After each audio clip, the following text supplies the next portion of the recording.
What's up, you beauties? Welcome to the High and Wide Hockey YouTube channel, where we bring you the latest buzz, hottest takes, and everything in between from the hockey world. If you're tuning in live, I got to cut that out already. Don't forget to smash the subscribe button and ring the bell so you're always in the loop when we go live. And hey, podcast fam, we see you. Make sure to subscribe on Apple Podcasts, Spotify, so you never miss a single episode. Now let's get into it. Today we're diving into the Ottawa Senators rumors and who could be moved. What could the Sens be looking for in return? And what's the plan going forward? I'm Jim Iacovone, your host for all things high and wide hockey, and I'm joined by none other than Naftali Clinton, who covers the Ottawa Senators for Dobber Prospects. Naftali, welcome to High and Wide Hockey, my friend. How are you? I'm good. How are you doing? Doing great, man. It's good to finally get you on. I know we've kind of been talking on and off for the last seems like a couple of years now. So really excited to get you on, and we have a big segment to get to too.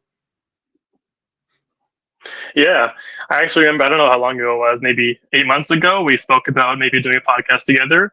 And I don't remember exactly what happened, but I think scheduling didn't work out, but I'm happy to be here. Well, we were all excited for a new season here, and then here we are, not even 2 months into the season, and we're already seeing who we can trade off the roster and yada yada, and we're clinging on to every rumor around the NHL. And there was a report, I think it was the other day, that Ottawa could be looking to shake things up and potentially move a core player. Do you want to talk about that a little bit? Yeah. So the offseason, first of all, was kind of interesting because a new ownership came in, and for the first time they had a full offseason to actually get things going with building the roster that they want. And the newly hired GM Steve Stais, he had kind of like a weird place to come into because the team was kind of set already, and there was a few things he could have moved around, but he didn't. He chose to not blow up the team right away. They'll give him and then see what happens. And then clearly that hasn't worked so far. Although the things could turn around soon. But the Sens currently are near the bottom of the division, 2 games below 500.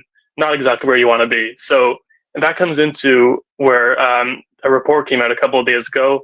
I don't know who exactly reported it first, but I heard it from Frank Zervalli from Daily Faceoff.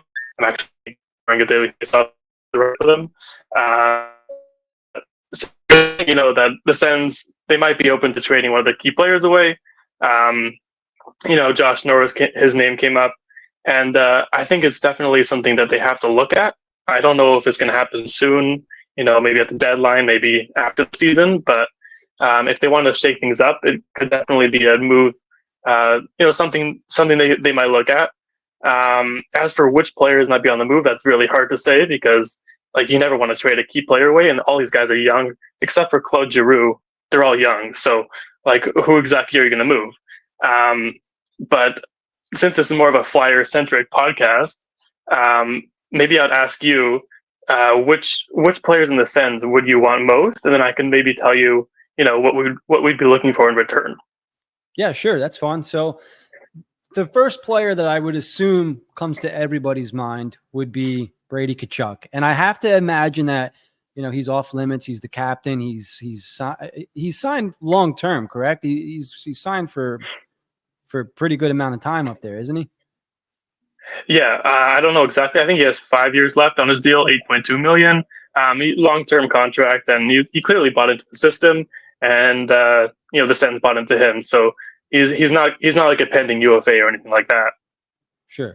Yeah. So I mean that would be the guy. I think Flyers fans are they would trade an arm and a leg, probably both legs for Brady Tkachuk. He's he kind of fits the city personality wise, and a player that would be beloved here in the city, as I'm sure he is up in Ottawa. So just to kind of crush Flyers fans' hopes and dreams here, what would a return have to look like from a Sens perspective for Brady Tkachuk?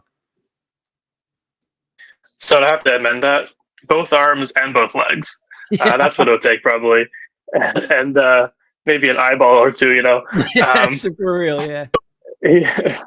Yeah, and that's for sure.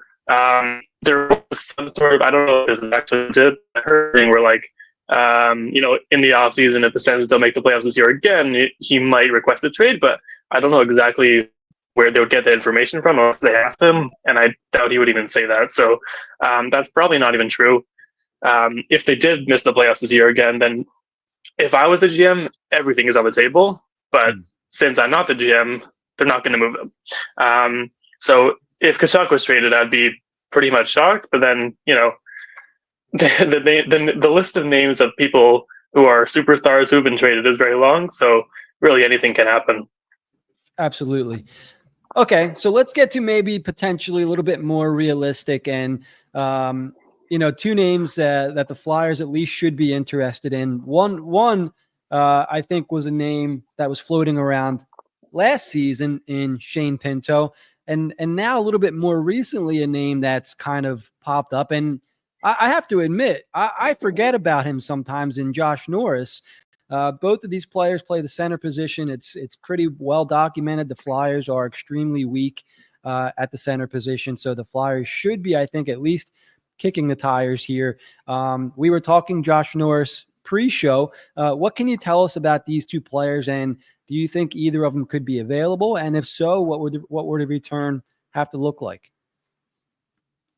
Yeah, so they're two similar players in a sense that they're both still young, both centermen, and they both have a lot of potential. One key difference is that Pinto is making $3.75 million and Norris is making almost $8. So for any team that wants to trade for Norris, you might have to make some cap moves. I don't know exactly what the cap situation is, but I can't imagine they have a huge amount of cap space, or I might be wrong on that. No, it's not great. Maybe you could speak to that. They can't even, I don't think they can afford a house right now in cap space. Oh, yeah. Okay. Well, if it's a Toronto house, then they might have like 10 million in cap space. So there would have to be some, money coming back or something like that. But as for the trade return, it's really kind of hard to say because they're two different players in two different like modes of their careers, kind of. Norris, he's kind of like, he already had his really good season, which was like 2 years ago when he had 35 goals in like 66 games. Like he was like supposed to become a star after that. And then he had injury problems and kind of, didn't do very well after that. And Pinto has not had a season yet. And he was good last year. And, when he was playing, he was suspended for half the year. So they both have a lot of potential though. But so I'd say Norris, it might, a couple of good pieces coming back, but we don't, because of this cap hit, kind of a hindrance to the Senators in a sense. So unless he can be the 40 goal scorer every year, which we don't know if he will be, then the Sens might want to move them regardless. They're not going to such a good return. But Pinto is probably more like, a really good piece coming back. Yeah, and he's a guy. So I would assume if the Sens wanted to move one of these guys, they might be more willing to move on from Norris since he has the cap hit. And if I would assume if I'm the Flyers, I might be, kicking the tires more on Pinto because of the cap hit. And really the Flyers at this point, I'm not sure they can be, choosers. It's kind of like, hey, we're desperate for center. So if you're willing to move one of these guys, we'll accommodate to make it happen. And, I think so let's talk about a return here a little bit, I guess. The Sens, they're not in rebuilding mode anymore. Like they're supposed to be making runs for playoff position, correct? Yeah. So they're supposed to be, but then again, they were supposed to be like 2 or 3 years ago, and that didn't happen.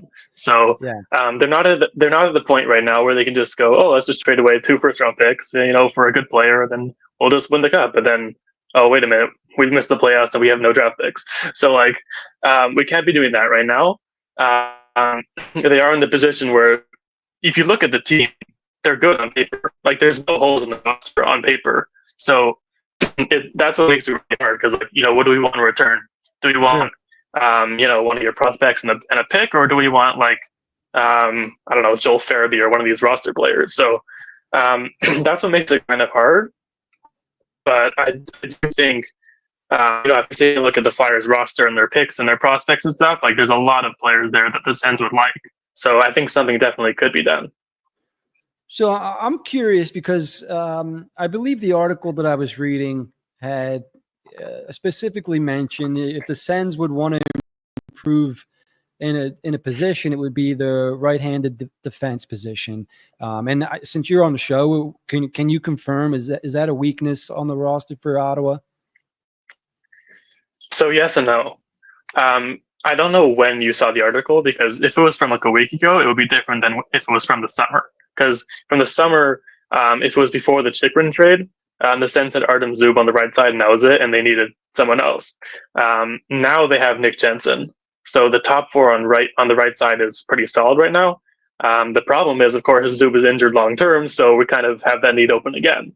So that's definitely they've been looking for a right-handed defenseman for like 8 years, so that's definitely something that they're looking for. And also, I would be loath not to mention Travis Hamonic is on the bottom pairing for most games, and he should not be on the bottom pairing. So we can definitely use someone there too.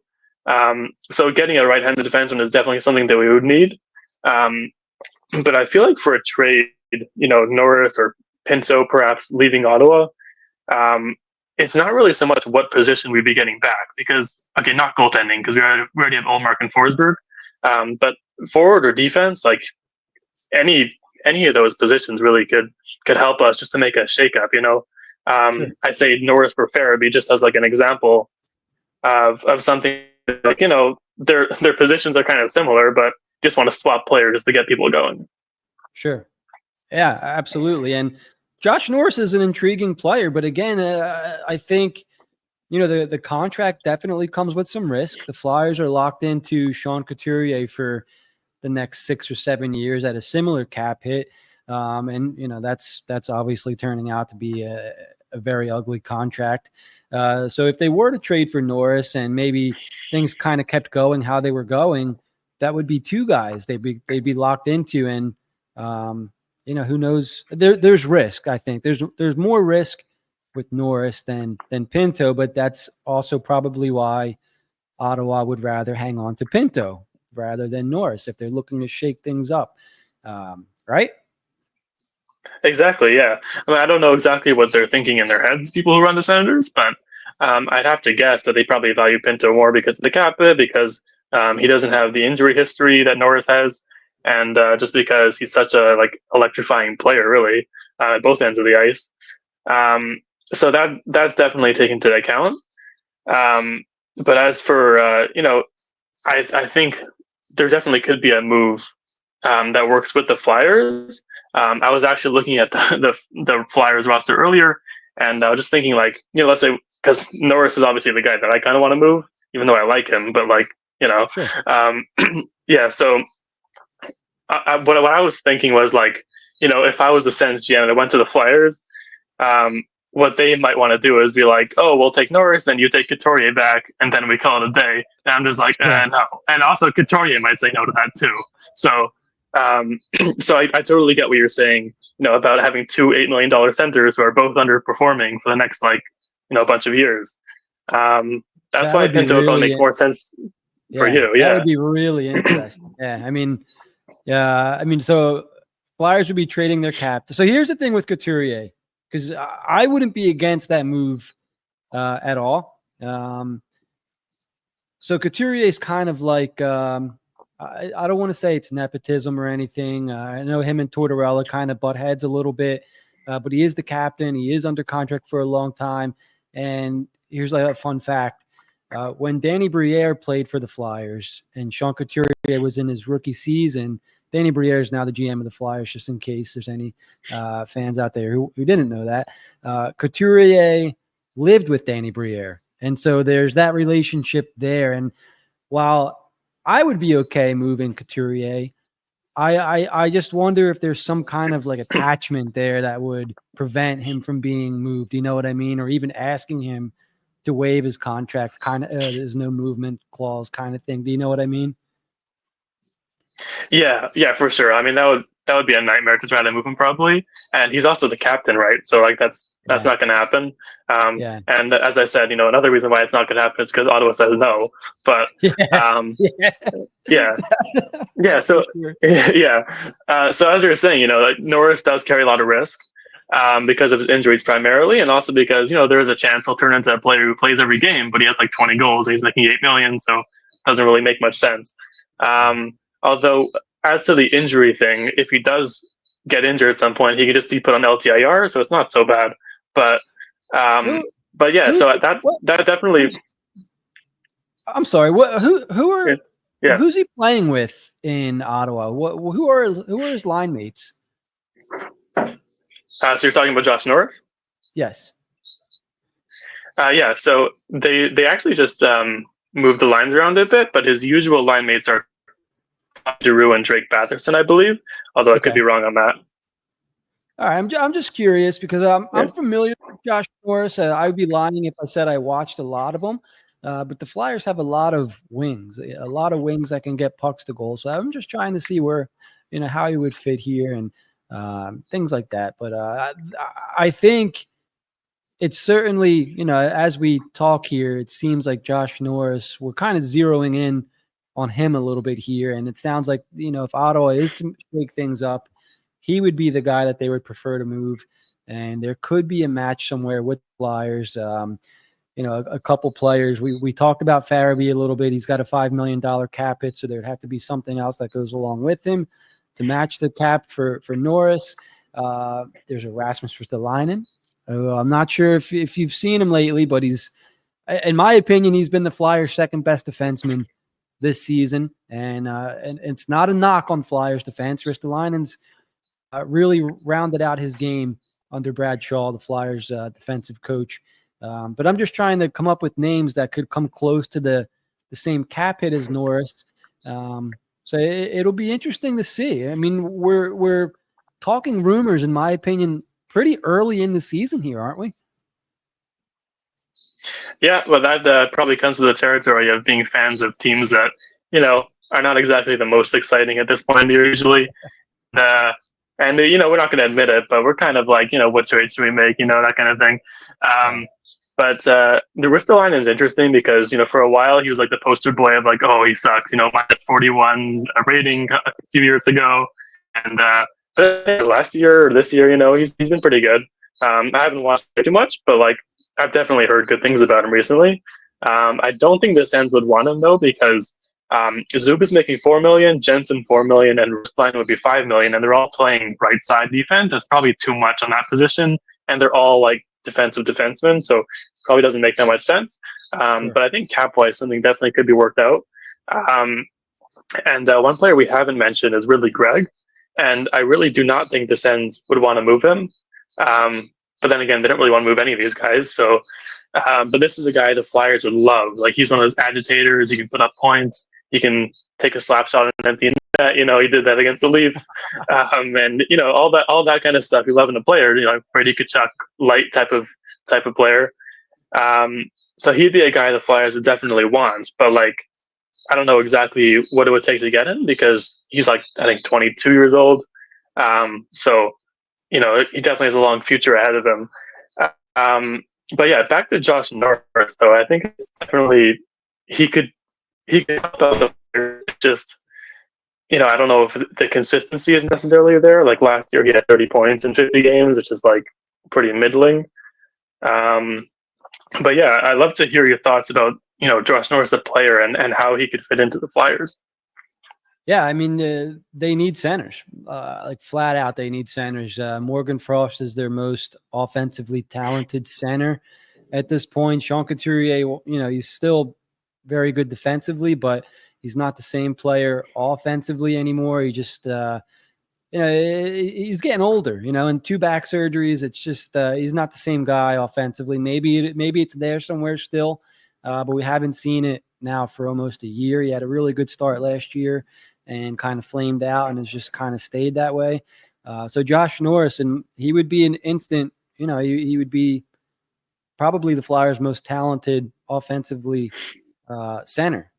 So it would be a valuable player for the Flyers to get their hands on for sure. Yeah, who are the other centers that the Flyers have? Like Morgan Frost plays center, right?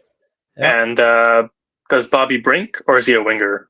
Bobby Brink's a winger. So they have Frost, they have Couturier. They've been starting Scott Lawton at center. They have Ryan Paling, and they also have Noah Cates. So Scott Lawton's been playing wing since Noah Cates has become back into the lineup.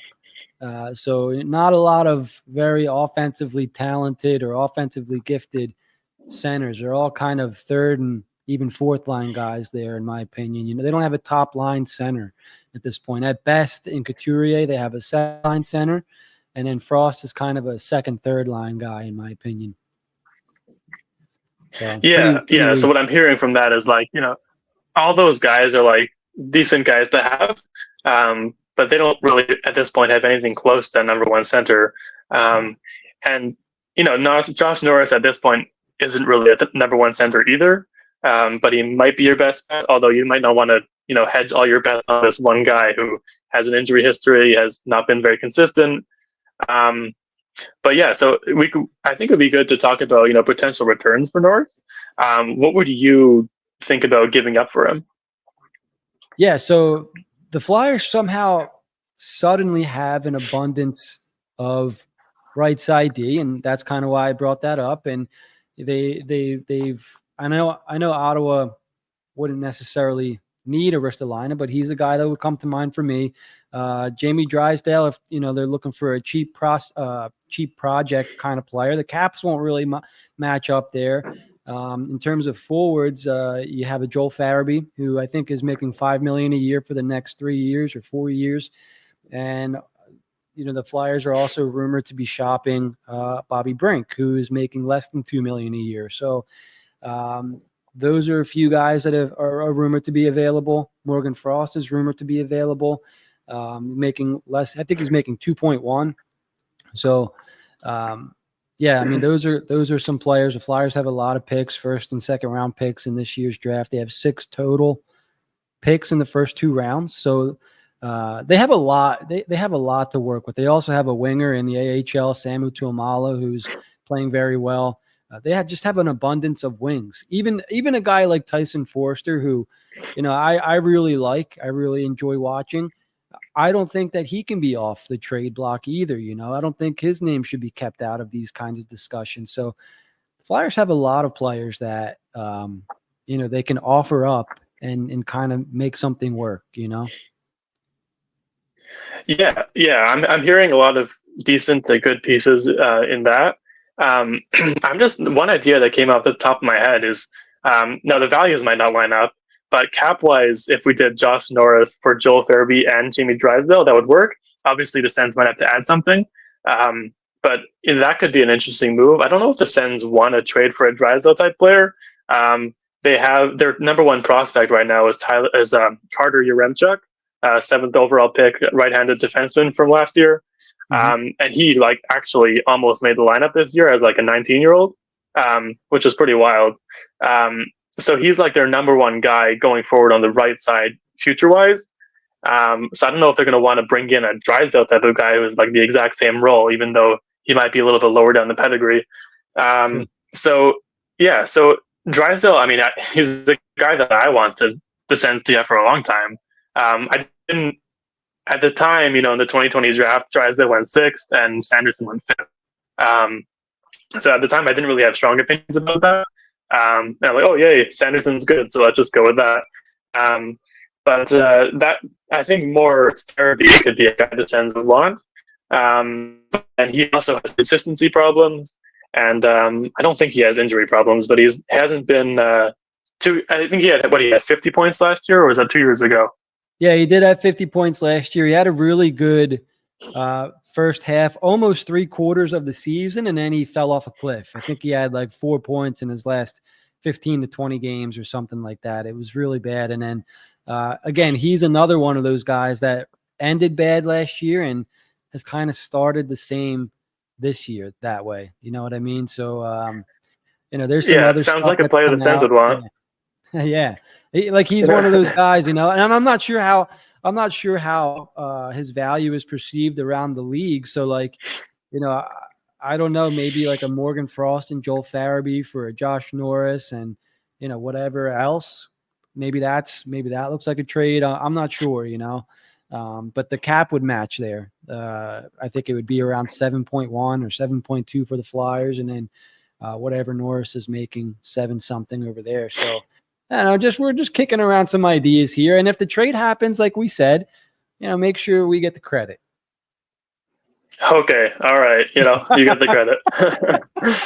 And yeah, that would be really funny if that happened. Like, 2 hours from now, 11 p.m. It's just like, oh, Frank Cervelli has a trade to announce. Josh Norris for Farabee and Frost. Future considerations.